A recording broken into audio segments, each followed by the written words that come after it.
तीसरा पैरा ध्यान से देखिए।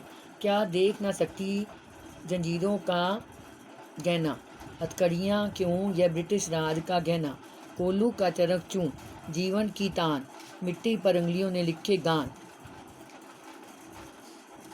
जंजीर बेड़ियाँ, जंजीर बेड़ियाँ, गहना आभूषण,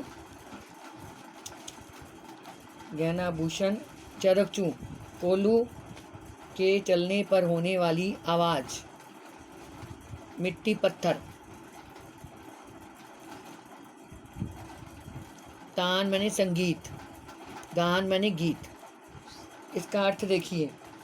असम क्या देख न सकती जंजीरों का गहना, कड़ियाँ क्यों यह ब्रिटिश राज का गहना। असम में कोयल के कूकने पर कवि को यह संभावना दिखाई देती है कि वह शायद कवि के हाथों में जंजीरों का गहना नहीं देख पा रही। उसे उन्हें हथकड़ी पहने देखना अच्छा प्रतीत नहीं हो रहा। शायद इससे उसके मन में करुणा का भाव जाग गया है। कवि कहता है कि ये हथकड़ियाँ नहीं हैं, वरना यह ब्रिटिश राज द्वारा हमें दिया गया गहना है। हमने कोई चोरी नहीं की है, हमें तो देश की सेवा करने का यह पुरस्कार दिया गया है, अतः उसे दुखी होने की आवश्यकता नहीं है।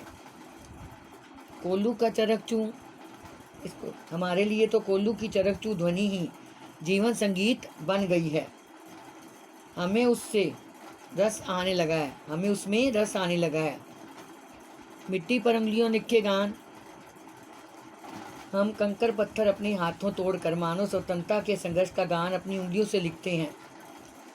मैं कोल्लू का चरक चूँ, मैं कोल्लू का चरक चूँ का मतलब है कोल्लू का जुआ अपने पेट पर बांध कर चरखा चला रहा हूँ। जेल में कवि पेट पर जुआ बांध कर मोट खींच कर ब्रिटिश शासन की अकड़ को के कुएं को खाली कर रहा है। कवि को इस शांत वातावरण में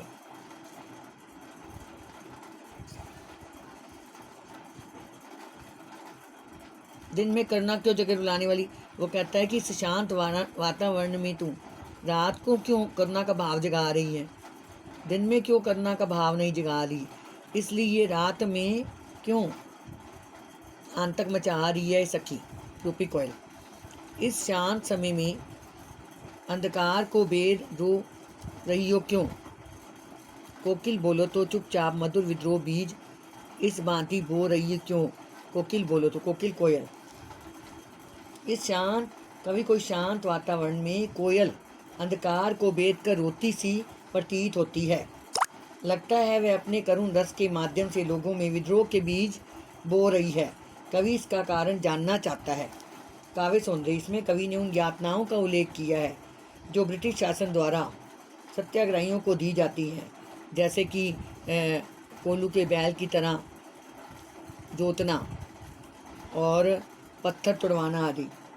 नंबर 2, जंजीरों का गहना ब्रिटिश अकड़ का कुआं में रूपक अलंकार है। करुणा क्यों, करुणा क्यों में अनुप्रास है, चरक चूँ में भी अनुप्रास अलंकार है।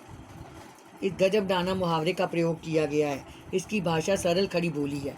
ये बच्चों आपने याद करना और लिखना है।